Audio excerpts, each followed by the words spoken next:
நான் கொண்ட திட்டங்கள் சிறிதாயினும் ஐயா எனக்காய் உன் திட்டங்கள் பெரிதல்லவோ.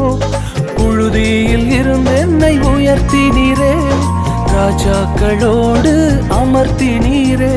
புழுதியில் இருந்து என்னை உயர்த்தினீரே, ராஜாக்களோடு அமர்த்தினீரே.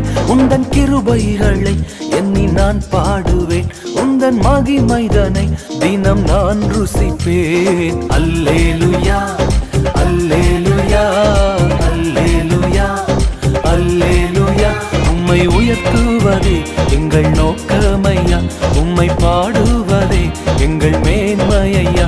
உம்மை உயர்த்துவதே எங்கள் நோக்கமையா, உம்மை பாடுவதே எங்கள் மேன்மையா.